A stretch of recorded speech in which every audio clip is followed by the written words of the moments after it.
اللہ تبارک و تعالیٰ نے ہمیں جناب محمد عربی صلی اللہ علیہ وسلم کی امت میں پیدا کیا. اس عنوان پر بات چل رہی تھی. ایک ذرا سا واقعہ مجھے یاد آیا, توجہ کے ساتھ میں سنے, کام آئے گی بات. حضرت دحیہ کلبی ایک صحابی ہے, بے حساب حسین و خوبصورت, بڑے حسین و جمیل, اور ایسا حسن اللہ نے ان کو دیا تھا کہ جب گلی راستوں سے نکلا کرتے تھے تو عورتیں دروازوں سے چھپ چھپ کر کے دیکھا کرتی تھی, چھتوں پہ چڑھ کر کے دیکھا کرتی تھی کیسا حسین نوجوان جا رہا ہے. اللہ نے ایسا حسن عطا کیا تھا. اور بتاؤں کیسی خوبصورتی. حضرت جبریل امین, آپ نے بار کا نام سنا ہوگا, اللہ کے مقرب فرشتے ہیں, اور مقرب بھی 4 فرشتوں میں سب سے مقرب فرشتے ہیں. حضرت جبریل امین اس فرشتے کا نام ہے جو اللہ کا پیغام اللہ کے نبی کے پاس لاتے تھے. تو حضرت جبریل امین جب انسانی شکل میں اللہ کے نبی کے پاس آتے تھے تو آپ کی شکل حضرت دحیہ کلبی کے جیسی ہوا کرتی تھی. اب اندازہ لگائیں کتنا حسین خوبصورت نوجوان ہو گئے. تو حضرت دحیہ کلبی ایک مرتبہ جناب رسول اللہ صلی اللہ علیہ وسلم کی نظر جب ان پر پڑی تو اپنے اللہ سے متوجہ ہو گئے. اللہ سے کہنے لگے, اے اللہ کیا ہی اچھا ہوگا یہ نوجوان اگر اسلام قبول کر لے. مجھے ترس آتا ہے اس کی خوبصورتی اور نوجوانی پر. تیرا یہ بندہ دوزخ کے اندر جلے گا ایمان نہ ہونے کی وجہ سے, کیا ہی اچھا ہوگا ہے میرے رب تو اسے ایمان سے نواز دے. رات میں میرے آقا سرور کونین سرکار صلی اللہ علیہ وسلم نے دعا مانگی اور صبح اللہ کے نبی کی بارگاہ میں یہ حاضر ہو جاتے ہیں, السلام علیکم یا رسول اللہ. اے اللہ کے نبی اس دل میں کچھ ارادہ ہے. اللہ کے نبی نے فرمایا دحیہ کلبی بولو کیا بات ہے. یا رسول اللہ دل چاہتا ہے کہ ایمان لے آؤ, سلسلہ تو کہیں اور سے چل رہا ہے, آگ تو کہیں اور سے چل رہی ہے اور یہ دل گدگدا رہا ہے. بارگاہ رسالت میں عرض کرتے ہیں یا رسول اللہ ایمان لانے کو دل چاہتا ہے, مگر جب اپنی زندگی کو دیکھتا ہوں تو اللہ سے ڈر بہت لگتا ہے. نہ معلوم میرا خدا میرے گناہوں کو معاف کرے گا کہ نہیں کرے گا. میری زندگی گناہوں سے سیاہ ہو گئی, میری زندگی کے گناہ بہت بڑے بڑے ہیں. ایمان تو لے آؤ مگر میرا خدا مجھے میرے گناہ سے معاف کرے گا کہ نہیں. بس بار بار یہ ڈر لگتا ہے. ابھی یہ پیاری گفتگو چل رہی ہے. دحیہ کلبی اللہ کے نبی صلی اللہ علیہ وسلم سے سوال کر رہے ہیں. میرے آقا نے رات میں رو کر کے دعا مانگی تھی. جبریل امین تشریف لے آتے ہیں اور عرض کرتے ہیں السلام علیکم یا رسول اللہ. اے اللہ کے نبی آپ پر سلام ہو. اللہ نے آپ کو اور دحیہ کلبی کو سلام بھیجا ہے اور یہ کہا ہے کہ دحیہ کلبی کا جو سوال ہے کہ میرے گناہ بہت ہے, میرے گناہ بہت ہے, میری زندگی بڑی سیاہ ہے, ایمان لے تو آؤ مگر میرا خدا میرے گناہوں کو معاف کرے گا کہ نہیں کرے گا. مجھے اللہ کے عذاب اللہ کی دوزخ سے بڑا ڈر لگتا ہے. اے اللہ کے نبی اللہ نے فرمایا کہ دحیہ کلبی کے میں نے تمام کے تمام گناہوں کو معاف کر دیا. حضرت دحیہ کلبی نے کلمہ پڑھ لیا, مشرف و اسلام ہو گئے. لیکن ایک اور عجیب سا سوال کرتے ہیں یا رسول اللہ صلی اللہ علیہ وسلم میری زندگی کا ایک اور بڑا گناہ ہے, اگر اجازت ہو تو آپ کو بتا دوں. پتہ نہیں میرا خدا آپ کا خدا میرے اس گناہ کو معاف کرے گا کہ نہیں. اللہ کے نبی نے فرمایا دحیہ کلبی بتاؤ کیا گناہ ہے.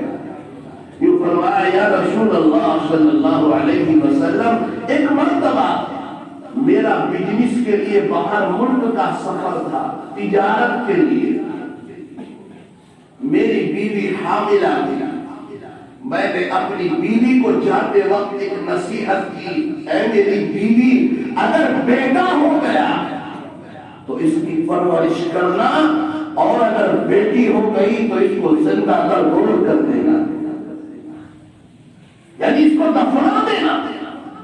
دہیائے کلبی کہتے ہیں یا رسول اللہ، میں اپنے قبیلے کا سردار ہوں اور میں نے اپنے قبیلے میں یہ پابندی کر رکھی ہے، یہ قانون بنا رکھا ہے کہ جس کے گھر میں بیٹی ہو اس کو دفنا کیا جائے اور بیٹے کو پالا جائے۔ کسی شاعر نے کیا ہی بہترین کہا ہے، آپ کے آنے سے پہلے تھا اداسی کا زمان، آپ کے آنے سے پہلے تھا اداسی کا زمان، آپ آئے تو چمن میں بہار آ گئی صلی اللہ علیہ وسلم۔ ہر طرف ضلالت گمراہی، ہر طرف جہالت اور گمراہی، نہ بڑا چھوٹے کو جانتا تھا اور بیٹی کے دشمن تھے۔ اللہ کے نبی صلی اللہ علیہ وسلم کو خواب سناتے ہیں، یا رسول اللہ جب ایک زمانے کے بعد میں اپنے گھر پر تجارت کے سفر سے واپس آیا، میں نے گھر کی کنڈی بجائی، جب میں کنڈی بجاتا ہوں تو گھر کی کنڈی کھلتی ہے، جب گھر کے اندر داخل ہوتا ہوں تو میں نے دیکھا ایک چھوٹی سی بچی جس نے دروازے کی کنڈی کھولی ہے اور مجھے دیکھ کر مسکرائی اور میری کانوں میں لپٹ گئی، بابا جان آ گئے، بابا جان آ گئے۔ دہیائے کلبی کہتے ہیں کہ میں نے فوراً اس کو دھکا دیا، پیچھے ہٹ تو کون ہے؟ دہیائے کلبی کہتے ہیں میں نے کہا میں اس گھر کا مالک ہوں۔ بیٹی کہنے لگی تو میرے آپ ابا جان ہے، میں آپ کی لخت جگر اور بیٹی ہوں۔ میں نے اپنی بیوی سے کہا او دشمن، تو نے اس کو دفن کیوں نہیں کیا؟ تو نے اس کو مار کیوں نہیں دیا؟ تو نے اس کو گھر میں باقی کیوں رکھا ہے؟ اتنا کہہ کر میں نے اپنی بیوی سے کہا اس کو نہلا دھلا دو، اس کو کپڑے پہنا دو۔ اس کو کپڑے پہنوائے اور میں نے اس کو گود میں اٹھایا اور جنگل کی طرف میں اس کو لے کر کے چل دیا۔ بچی دہیائے کلبی کہتے ہیں بچی کبھی میرے رخسار پر بوسہ دیتی ہے، کبھی میری گردن میں ہاتھ ڈالتی ہے اور کہتی بابا جان کہاں جا رہے ہیں؟ بابا جان مجھے نانی کے یہاں لے کر کے جا رہے ہیں، بابا جان مجھے چیز دلانے کے لیے جا رہے ہیں، بابا جان مجھے کھلونے دلانے کے لیے جا رہے ہیں۔ وہ مجھے بابا بابا کہتی جاتی ہے اور میں اس کی بات کا کوئی جواب نہیں دیتا۔ جب جنگل میں میں پہنچ گیا میں نے اس کو گود سے اتارا اور میں نے ایک گڑھا کھودا اور گڑھا جب میں کھودتا رہا گرمی کے مارے چہرے سے پسینہ ٹپکتا جاتا ہے اور مٹی اڑ کر میرے چہرے پر لگتی جاتی ہے۔ میری اس لخت جگر وہ بچی جس کو میں دفن کرنے کے لیے لے کر کے گیا تھا اس کے گلے میں ایک دوپٹہ تھا، وہ بچی اٹھی اور میرے پسینے کو صاف کرتی ہے اور مجھے کہتی ہے ابا جان آپ اتنی محنت کیوں کر رہے ہیں؟ آپ یہ گڑھا کیوں تیار کر رہے ہیں؟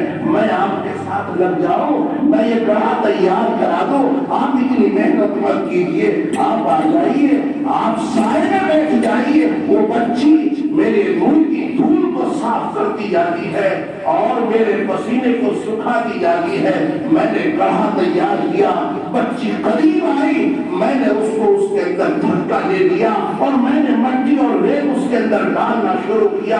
میری بچی مجھ سے یہ کہتی جاتی ہے ابا جان بابا جان مجھے کیوں دفن کیا جا رہا ہے؟ میرے بابا جان اگر میری شکل سے نفرت ہے تو مجھے آپ چھوڑ دیجیے، آج کے بعد آپ میرے چہرے کو نہیں دیکھیں گے، میں آپ کے گھر کے دروازے کو نہیں دیکھوں گی، مگر اللہ کے واسطے آپ مجھے دفنائیے مت۔ وہ مجھے کہتی جاتی ہے اور میں مٹی ڈالتا جاتا ہوں۔ جب اس کا پورا بدن اس کے اندر دب گیا اور دفن ہو گیا، اس کا سر باقی رہ گیا تو اس نے اپنے ہاتھوں کو باہر نکالا اور آسمان کی طرف اٹھایا اور یہ کہا اے اللہ میں ایک زمانے سے یہ سن رہی تھی کہ ایک تیرا نبی آئے گا جو بیٹیوں کو شفقت عطا کرے گا، تیرا نبی آئے بیٹیوں کو پالنا سکھائے گا، تیرا نبی آئے گا جو بیٹیوں کے حقوق باپ کو سمجھائے گا، تیرا نبی آئے گا جو بیٹیوں کو امن ملے گا، تیرا نبی آئے گا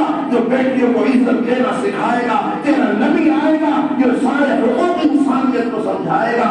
اے میرے اللہ، وہ تیرا نبی کب آئے گا؟ مجھے اس کا انتظار ہے صلی اللہ علیہ وسلم۔ اتنا کہہ کر وہ دہیائے قلبی کہتے ہیں میں اس کو دفن کر کے چلا آیا۔ عزیزان گرامی، وہ نبی آ بھی گیا، وہ نبی ہمیں بتا بھی گیا، وہ نبی ہمیں سمجھا بھی گیا، وہ نبی ہماری آنکھیں بھی کھول گیا، وہ نبی ہمیں راستہ بھی دے کر کے چلا گیا۔ جناب رسول اللہ صلی اللہ علیہ وسلم نے آخری وقت میں فرمایا تھا ترکت فیکم امرین لن تضلوا ما تمسکتم بہما۔ اے میری امت کے لوگوں، اے آنے والی نسلوں، میں تمہیں دو چیزیں دے کر کے جا رہا ہوں، تم انہیں تھامے رکھنا، مضبوطی سے پکڑے رکھنا، ان پر عمل کرتے رہنا۔ اگر تم ان دونوں کو تھامے رہے، ان پر عمل کرتے رہے، قسم خدا کی تم کبھی گمراہ نہیں ہو سکتے ہو۔ احادیث رسول کا ذخیرہ ہمارے پاس ہے، قرآن کا ذخیرہ ہمارے پاس ہے، دونوں چیزیں ہمارے پاس ہے۔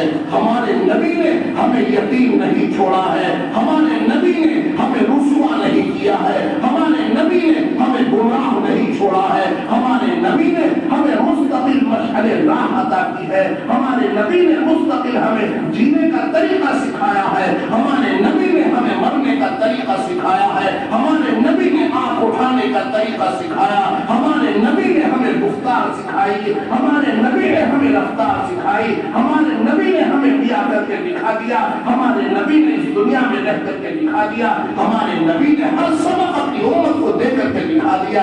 اگر یہ امت اس راستے سے ہٹتی ہے، اگر یہ امت اس راستے سے گم ہو جاتی ہے تو یہ اس کا زبردستی کا اندھاپن ہے۔ اللہ تعالی ہم سب کو نور ہدایت عطا فرما دے۔ اللہ تبارک و تعالی ہم سب کو ایمان پر جینے کی اور مرنے کی مکمل توفیق عطا فرما دے۔ تو عزیزان گرامی، جناب رسول اللہ صلی اللہ علیہ وسلم نے حضرت دہیائے کلبی سے یہ واقعہ 3 مرتبہ سنا۔ حضرت دہیائے کلبی کو فرماتے ہیں کہ آقا مدنی صلی اللہ علیہ وسلم اس قدر روئے کہ آپ کی داڑھی مبارک تر ہو گئی، اور صحابہ کہنے لگے اور دہیائے کلبی تو ہمارے آقا کو اس قدر رلاتا ہے۔ تو میرے بزرگوں، ہم اسی آقا کے امتی ہیں، ہے کہ نہیں ہے بھائی؟ ہمیں فخر ہے، ہمیں فخر ہے، ہمیں فخر ہے۔